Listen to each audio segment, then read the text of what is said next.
Hello, this is our social policy presentation on aging population. I am Alexandra Seha. I'm Daisy Zamora. Ashley Hansen. Agustin Avantes. Ray Radica.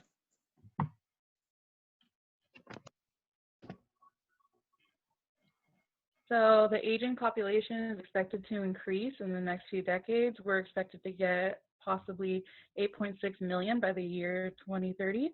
And due to the increase in the population and also the population living longer, there's a lack of quality, affordable services and resources available to them. And so we are striving for social change amongst the current and future aging populations by advocating for secure retirement plan and effective social services. Next slide. So the Department of Aging has gotten creative with the same number of staff with the same budget, and there's been an increase in cases and demand for resources as a result of this population's growth. But the current legislation is not addressing the problem of the growing need, so we need more aging services that are going to be helpful for the next 10 years. So there's not been any coordinated effort since 1965. So the issue of suicide for elderly can actually be equal to or more than the suicide rates of youth in many countries. And due to the feeling of social isolation and currently right now with social distancing, it's expected to increase that rate of suicide in elderly people. So the importance of their physical and mental health needs to be addressed during this time.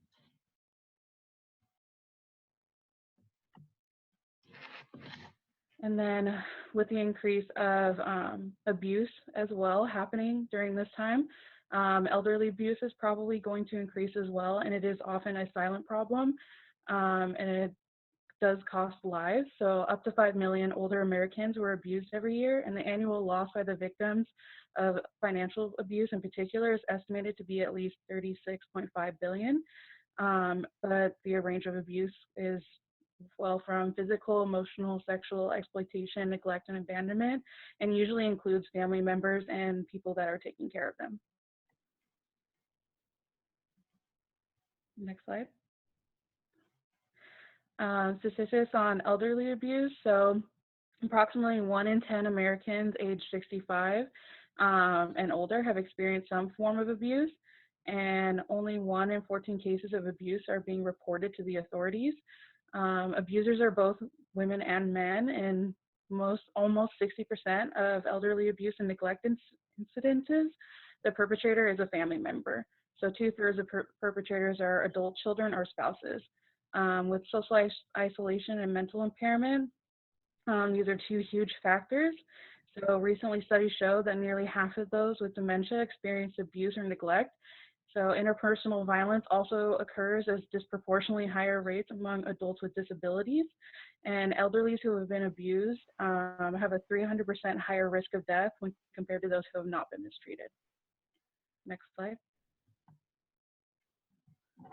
Okay, so currently there's the policies that exist both at federal and state level, and the first federal legislation that was signed in during Johnson's administration was the Older Americans Act of 1965.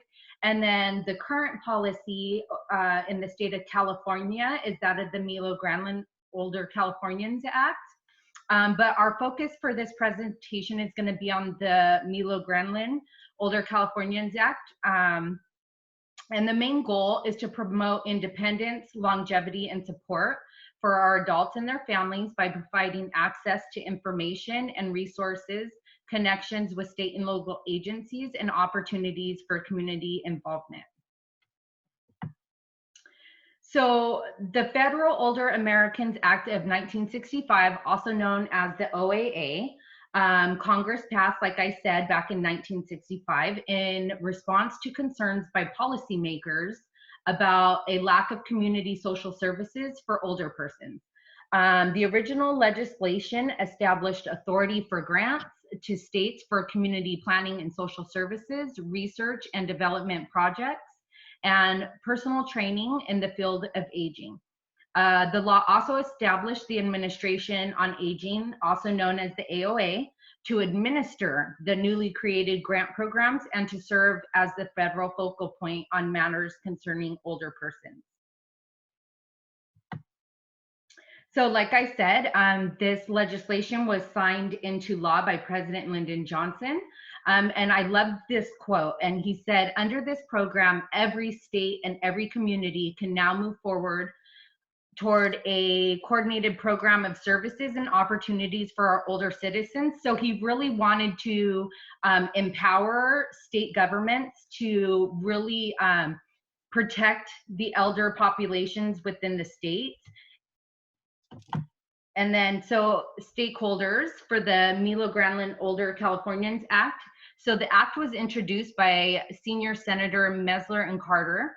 But later on in the presentation, we're also going to be advocating for the passing of the Master Plan for Aging, which was introduced by Assembly Member Agor Curry.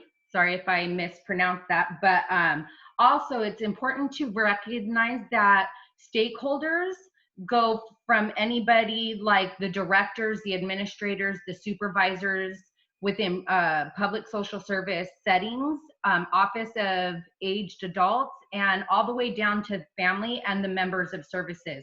So a stakeholder is anybody who has a vested interest in the program, policy, and the population that that policy and program serves.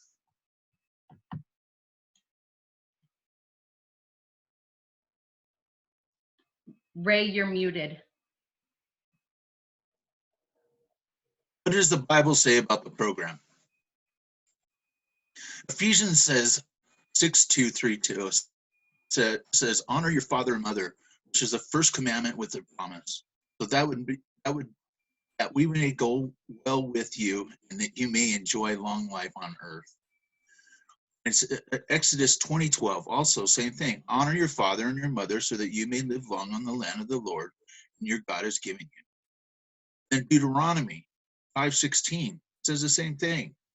Honor your father and your mother as the Lord your God has commanded you so that you may live long and that it may go well with you in the land of the Lord your God is giving you.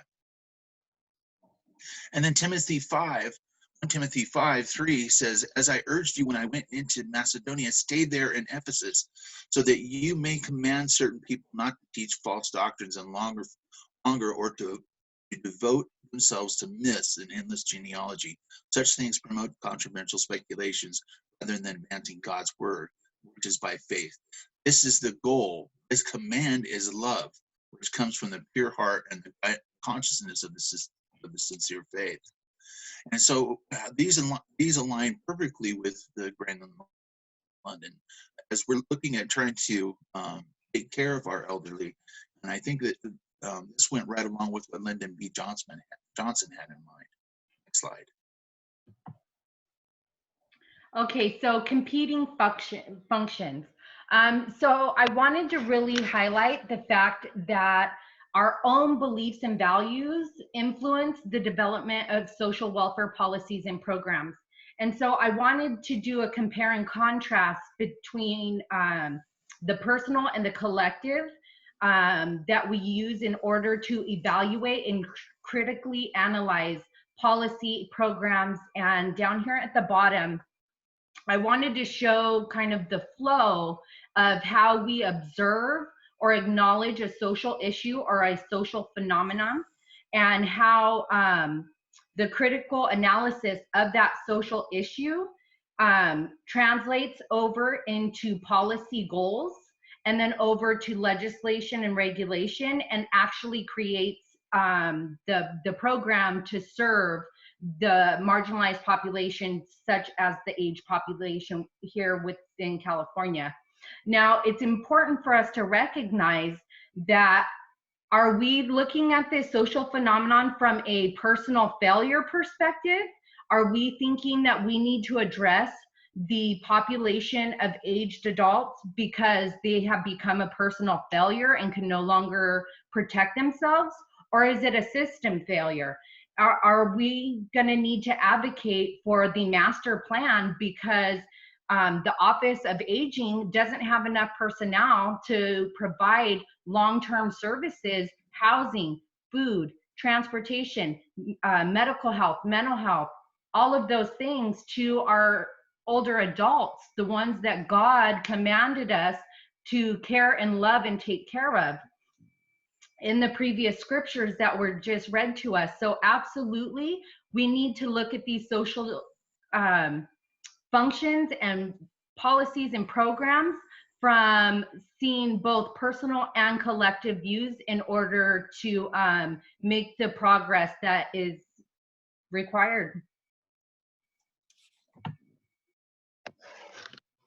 Okay, and the legislation that we chose to work on for this project, and as Ashley mentioned earlier, is the Milo Grant Older Californians Act. Again, this legislation was the result of the Older American Act from 1965. This is the reason why pretty much it was created. And California actually adopted their own legislation back then. It was just the Older Californians Act.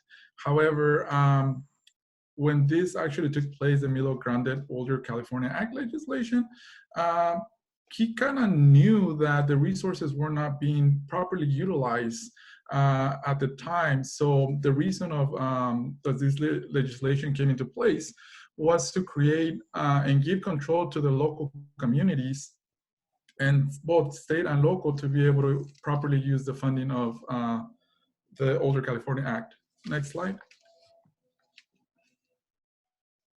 So pretty much this legislation suggests the enhancing and coordination among agencies to eliminate duplicates. So there were a lot of things that were being done twice. Therefore, the resources weren't actually being properly utilized at the time.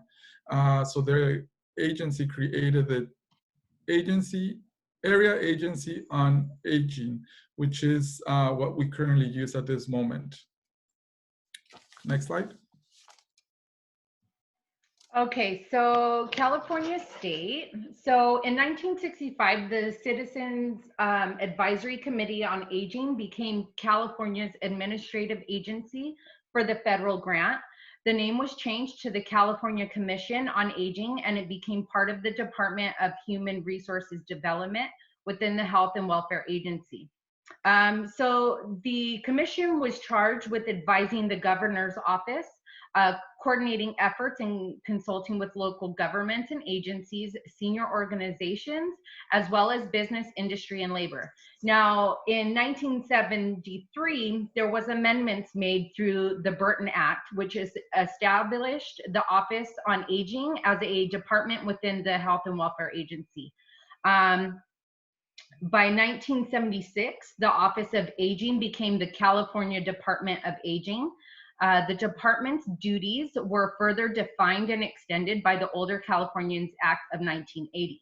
And the Area Agency on Aging were designated as the principal advocates at the local governmental level.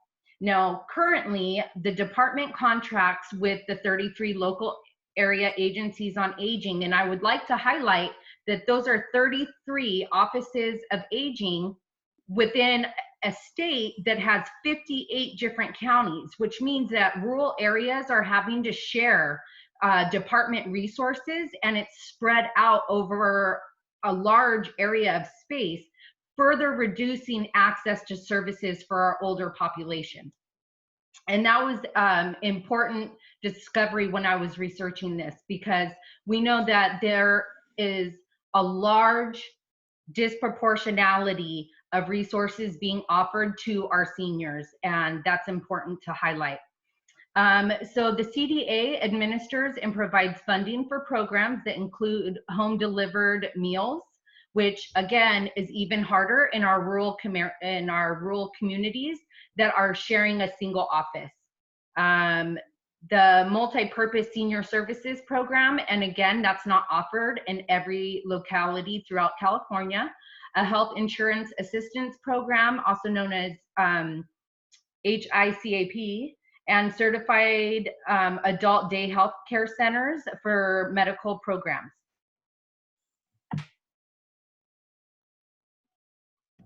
Okay, so as mentioned, it was introduced by Senior Senator Mesler.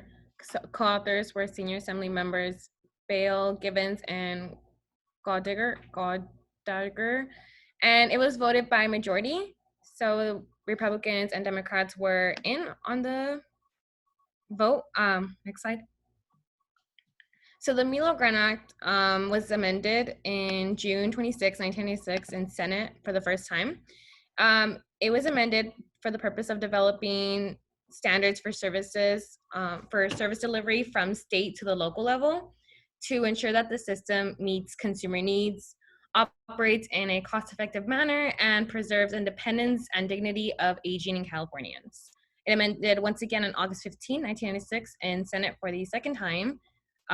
So it would, for the intent to recast the provisions of the Older Californian Act, renames it in the Milo Granlund Older Californians Act, and provides the basis for shifting to local administrative several programs now administered by the state. These include health insurance counseling and advocacy program, Alzheimer's Daycare Resource Center program, Brown Bag program, and many more. Next slide, please. So more on the history of the bill. So in February 22nd was when it was read for the first time.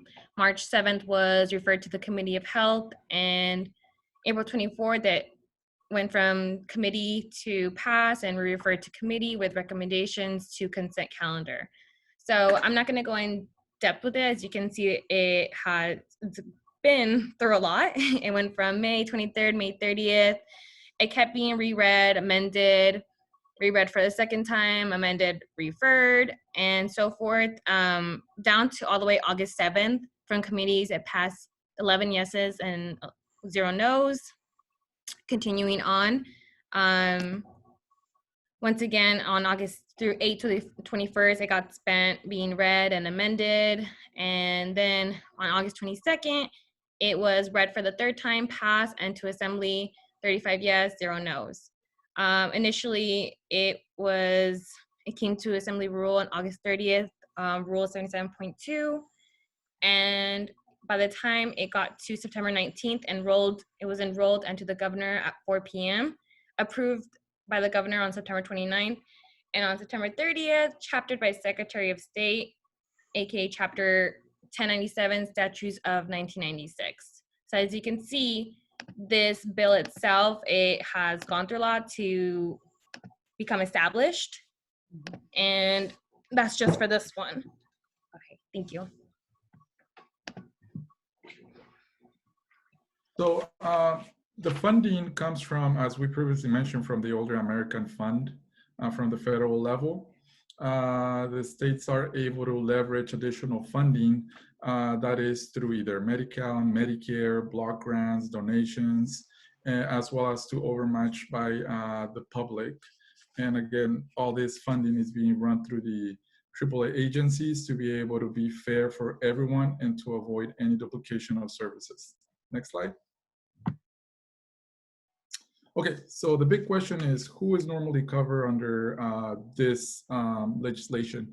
So being the aging population, anyone over 60 years of age or older is able to access services. There are different programs following under this policy, and many of them vary based on age. Some of them might require you to be a little bit older than 60, 62, 65, some of them even older. In addition to, each program has their own criteria. Some of them might require you to have income eligibility, some Medi-Cal, some Medicare. So it's just very broad. And we go back into that's why the AAA agency was created, to be able to be fair to everyone. Next slide. And here are some examples about pretty much breaking it down into categories. So we have the AAA agency, and they cover all the way from disaster preparedness, disaster prevention, and health promotion programs, congregating nutritional agencies, family caregiver supports.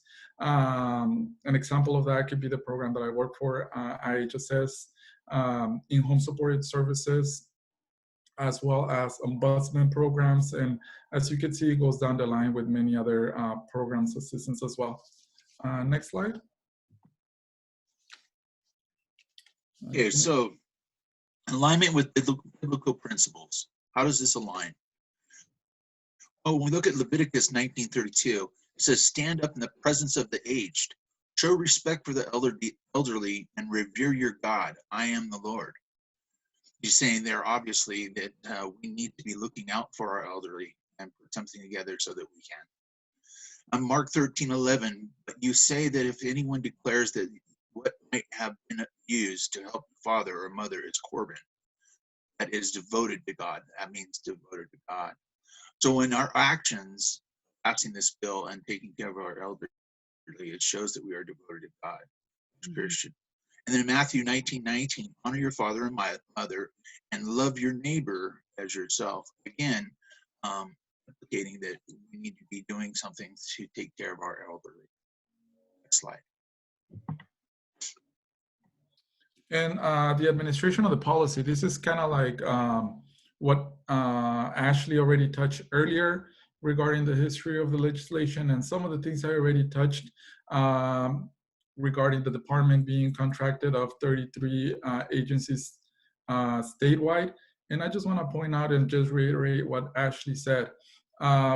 It is insane how our state is so big, but yet we are covering not that many field. Like, for example, the agency for this area is San Bernardino. However, it covers all the way from Riverside, San Bernardino being county being the largest county in the whole country, and the resources are fairly limited. They're still contracting through CDA 38 contract agencies. However, the need is still pretty high. Next slide. Okay, NASW Code of Ethics related to the policy. All right. So social justice refers to, and this is also straight out of the NASW, but I think that we can see the correlation to what it is that we should be doing with this bill and what we need to do with this bill. Social justice refers to the concept in which equity or justice is achieved in every aspect of society rather than only one aspect or for some people. Social justice includes a vision of society in which the distribution of resources is equitable. And then when we look at importance of human relationships, again, human relationships are important for everyone. Well-being, it's important for their well-being. Individuals cannot ignore these facts. The rising incidence of anxiety and depression and other mental health problems is the result of lack of close human relationships. You see, talking to a close friend or relative helps in releasing mental as well as physical stress. So importance of human relationships is very important, again. And then competence-related ethical practices, again, are we competent in how we are administrating these services? We have an ethical duty, and it's always emphasized that we pursue necessary knowledge, training, and certification. Elevating competence gives immeasurable value of the individual who is called for professional social work. And then also too, service, really important. Social workers' primary goal is to help people in need and to address social problems. We always need to be in service and be looking for ways to be able to serve. Social workers elevate service to others above self-interest. Social workers draw on their knowledge and values, and we're looking to be able to address that in this bill. And then dignity and worth of a person. Again, this highlights some of the areas too. I think that's important is that we're looking at how can we take care of our elderly, in what ways can we take care of them, how can we provide them with this service, how can we be competent in doing so, and all the while showing respect for the individual and caring and being mindful of the individual's differences in culture and ethnic diversity. Next slide. Or wait, integrity. Excuse me, integrity.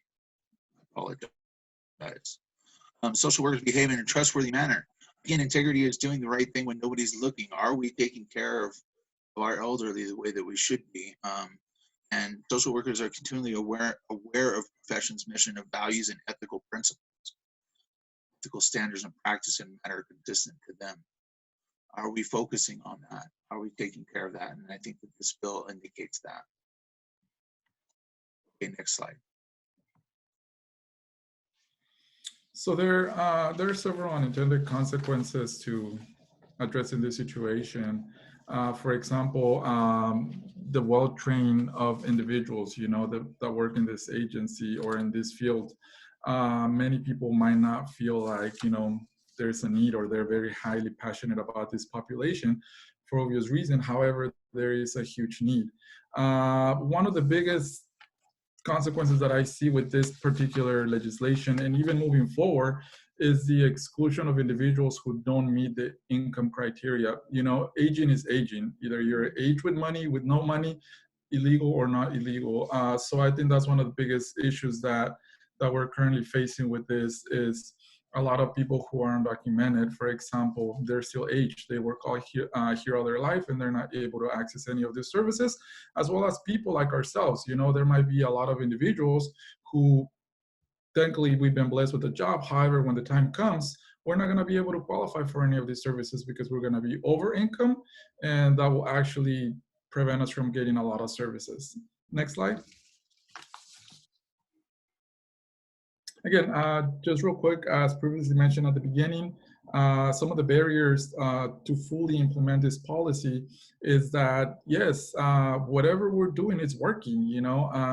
However, keep in mind, we're working with the same funding, same workers, same people, but the increase of this population is going insanely. So we're not gonna have enough workers. And again, what I want to emphasize to you guys is the importance that is not a very highly sick field, especially in social work. Many people don't want to be involved. However, I think it's going to be time for us to start rethinking all of this. Next slide. And therefore, pretty much what we are actually looking into, this is a new legislation that took place recently. It's called the Master Plan for Aging. It was signed by Governor Newsom last year, I believe. And it pretty much kind of like saying, okay, we understand that whatever you guys are doing is working. However, Governor Newsom understands that that's not going to be enough. So he wants to make sure that in the 10 days, there is a big plan for California to actually be well taken care of, as we're going to be one of the oldest states in the next 10 years.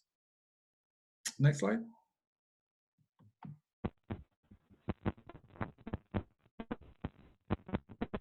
So this slide, we just want to highlight how the individual public comment about what is important with housing, and then with the organizational housing is actually at the bottom. But now with COVID-19, we're seeing that housing is becoming the most crucial part of the elderly population because they need to stay inside to keep them safe and protected. So currently they're working on emergency housing for them. So the priorities have changed in the organizational and are meeting now the individual elements for what is important to them. Next slide.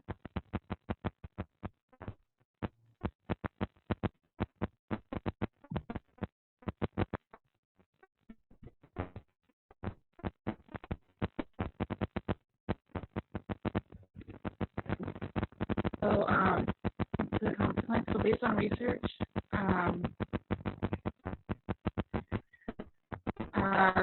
the housing versus the organizational system are making decisions for the aged individual as housing is their last priority, but now things are starting to change with that. And the current legislation, as we continue to mention throughout the presentation, continues to work with lots of creativity to meet the needs. However, current policy excludes two significant elderly population, which includes undocumented individuals and those who have worked and have decent earnings throughout their lives. So the major issues with these two populations are expected to continue at a high pace as well. Next slide.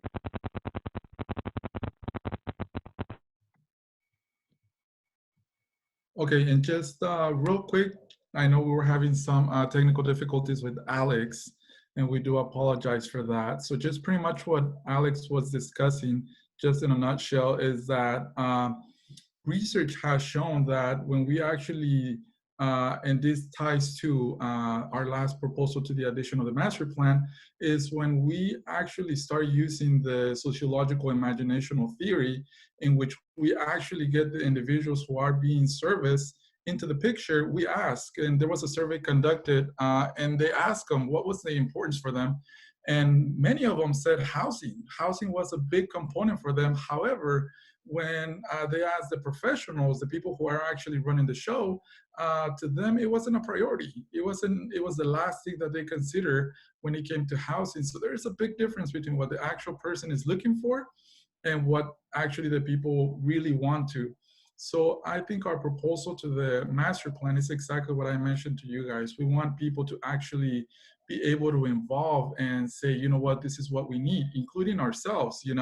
I think in class there were a few of our classmates that said, hey, you know what, I'm concerned if when Social Security, when I get to retirement, if I'm gonna have actually money for Social Security.